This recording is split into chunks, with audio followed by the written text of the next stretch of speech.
मैं अभी बोडोलैंड जाकर आया हूं मान्य, हजारों युवा आज विकास के रास्ते पर चल पड़े हैं, अपनी ही बोडो मातृभाषा में पढ़ते हैं, अपना ही धर्म अनुसरित करते हैं और विकास के काम करते हैं। ये बोडोलैंड का समझौता जब हुआ तब सब मजाक उड़ाते कि समझौते धरे के धरे रह जाएंगे।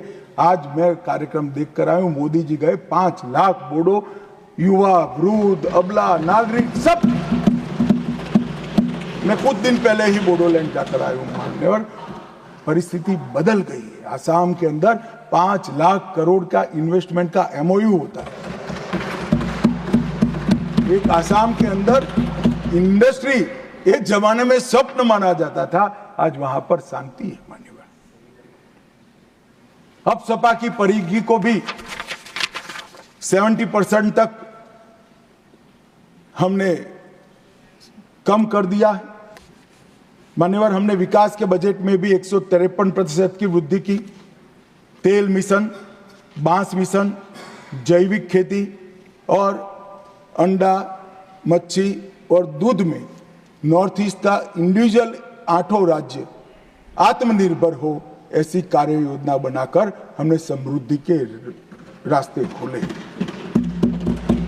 मान्यवर। 17 विद्युत परियोजनाएं, 40 जल आपूर्ति, 44 शिक्षा की, 43 स्वास्थ्य की, 7 खेल की और 4 पर्यटन की नई परियोजनाएं 70% भारत सरकार के बजट से गई। रेलवे में 81,900 करोड़ का इन्वेस्टमेंट, सड़क में, हाईवे में 41,500, ग्रामीण सड़क में 47,000 और 64 नए एयर रूट और हेलीकॉप्टर रूट को शुरू कर एयर कनेक्टिविटी को भी हमने पुख्ता किया। इससे मान्यवर दिल्ली और नॉर्थ ईस्ट का भौतिक अंतर तो कम हुआ है, ये तो एक सिद्धि है ही है, परंतु इससे बड़ी सिद्धि है मोदी जी ने दिल्ली और नॉर्थ ईस्ट के दिलों का अंतर भी कम कर दिया मान्यवर। आज सबको लगता है कि हम भारत का हिस्सा हैं।